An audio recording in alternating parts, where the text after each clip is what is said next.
Peace be with you. Friends, we come to the fourth Sunday of Easter, known as Good Shepherd Sunday, because Jesus says in the gospel, listen, I am the good shepherd. A good shepherd lays down his life for the sheep. Now, here's what I find really interesting. Shepherds. I've never met a shepherd. I don't know anyone that knows a shepherd. It's a livelihood that exists still, but it's not really part of the experience of most people in the West. But what is it about that image that nevertheless sings to us across the ages, from the pages of the Bible to the present day? Somehow when we hear this imagery of the shepherd, it speaks to our hearts. You know, Psalm 23, which we all love, the Lord is my shepherd, I shall not want. And I think of it a lot now that I'm bishop of a diocese, because when I come into Mass as the bishop, I'm wearing the mitre and I'm carrying the crozier. And the crozier, of course, is nothing but a shepherd's staff. It has the crook at the end because the shepherd had to go get the sheep if they wandered. It's got the other end where you have to fend off animals. So I identify as a bishop of a diocese with shepherds all the time. Well, what I want to do is reflect a little bit on this image of shepherd in relation to Jesus, first of all, and then secondly, in relation to leadership in the life of the church. And my guide here is going to be the present shepherd of the whole church, namely Pope Francis, because he said something a while ago that has stayed in my mind ever since. He said, a good shepherd has to be out in front of the flock. He has to be also in the midst of the flock, and he has to be behind the flock. Now, what does he mean? Well, he means out in front. If the shepherd is going to be leading the sheep, well, he's got to be taking them somewhere that they don't know about. He has to know something. He has to know a way that the sheep don't know. Otherwise, what's the point? Otherwise, he's just kind of wandering around with them. No, the shepherd is out in front of the sheep to some degree. However, if he's nothing but out in front of the sheep, well, then in time he becomes irrelevant to them. He loses contact with them. He's so far out in front that it's now kind of a matter of indifference to the sheep. So at the same time, he has to be among the sheep, in contact with them. So famously, Pope Francis says the shepherd has to have the smell of the sheep. And then thirdly, he says he has to be also behind the flock. Now, what does that mean? That means attentive to those who have fallen away, attentive to those who have gotten sick, have become lame, who are threatened by predators.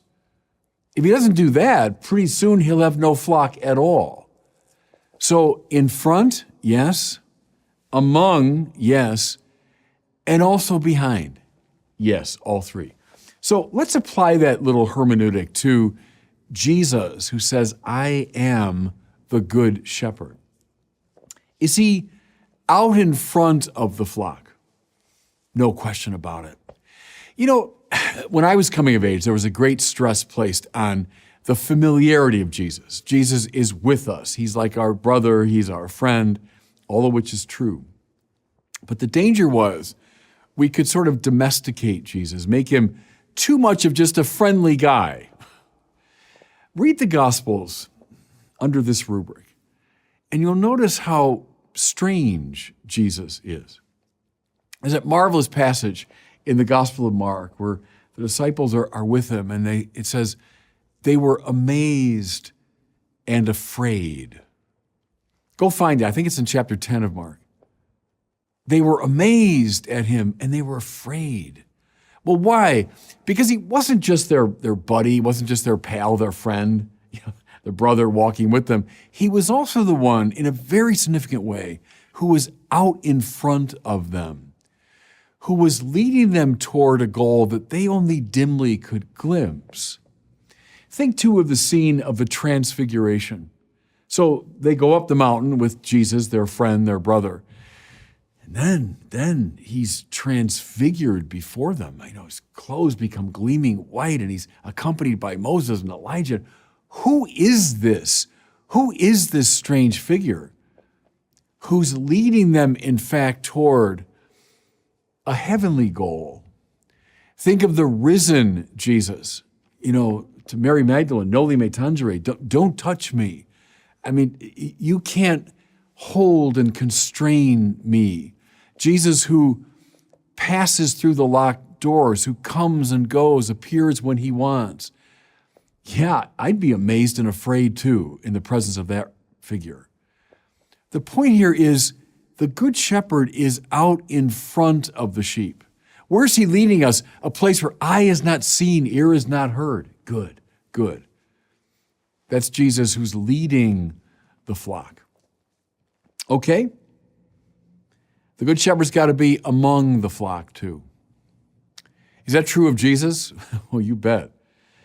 The Jesus who eats and drinks, especially with sinners, prostitutes, tax collectors, scandalous behavior for his time, for a teacher, for a rabbi, to be associating with, public sinners. Jesus' intimacy with his disciples, Lord, where do you stay? Well, come and see. And they stayed with him. Jesus in the boat with the apostles. Come away for a while, spend some time, quiet time with me. The sort of easy intimacy the Lord has with his apostles, with his followers. Yes, he has the smell of the sheep. He's among them, even as he's also amazing and a little bit scary. He's among them.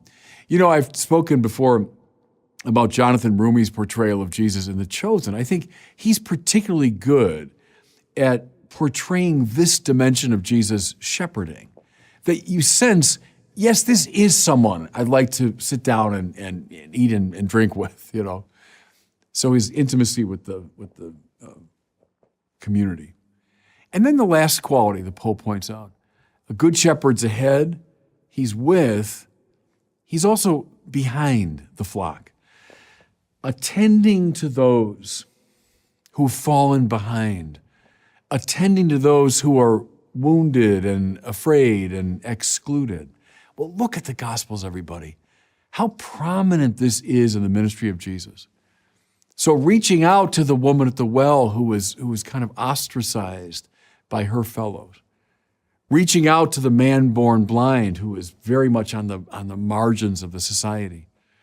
How about reaching out to Zacchaeus, this chief tax collector, meaning someone who was particularly hated by his people? Come down, Zacchaeus, I'm staying at your house today. Think of the outreach to the sinners and to the prostitutes. Think of the woman caught in adultery. Let the one among you without sin be the first to cast a stone at her. Jesus is deeply attentive to those who have fallen behind. The point is, indeed, he is a good shepherd in all three of these senses. Now, let's look finally at those who have the task of leadership in the church, and that's my task as a bishop of a diocese. Should church leaders be, in some sense, out in front of the flock? Yes, because we're not just wandering around with our people, not just being a friendly figure, but trying to lead our people someplace that they don't fully understand. This is exactly why shepherds in the church should also be theologians and should also be people of prayer. Because see, what does the study of theology, what does prayer do? They lift you up into this higher realm. So you understand where the church is going, not perfectly, but in a more intense way, understanding where the church should be going. Bishops, priests that can't articulate a vision for their people, they might be friends, they might be, companions to their people, but they're not leading them. I found my years of leadership, whether it's as rector of Mundelein Seminary, auxiliary bishop out in LA, now bishop in Winona, Rochester, is a big part of the job, maybe the principal part of the job, is providing a vision.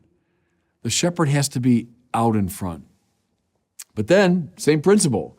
If he's only that, he's only out in front of the people, then he will lose contact with them. No, the good shepherd has to be among his people, indeed, with the smell of the sheep.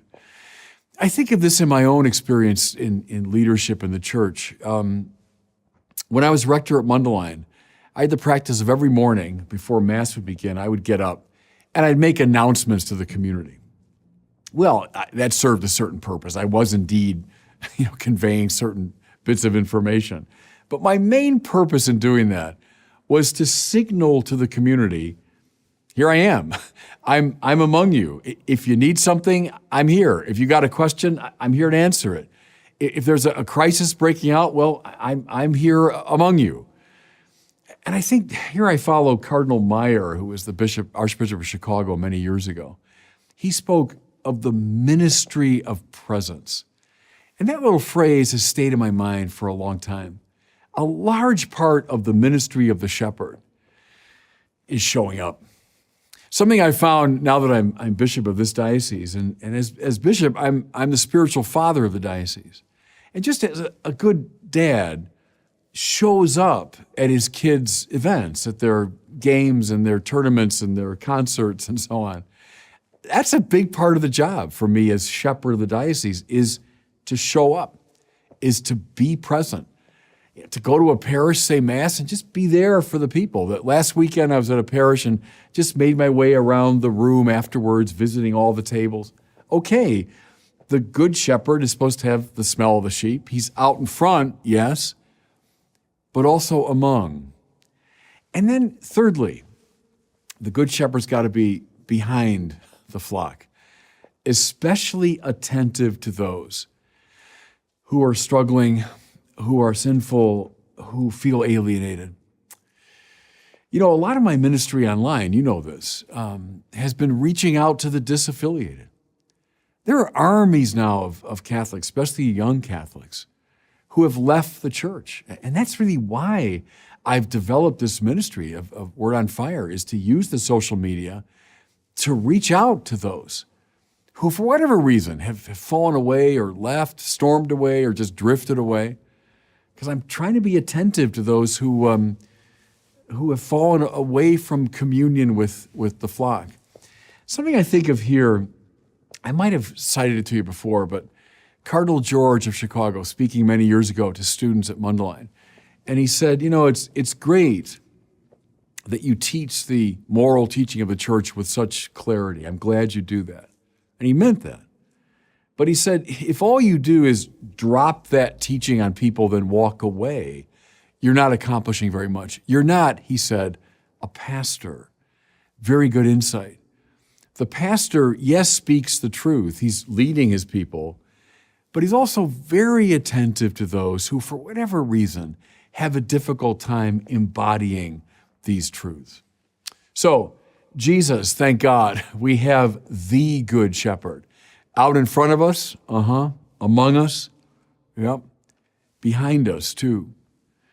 May the shepherds of the church who are participating in the office of Christ the Good Shepherd have those same qualities.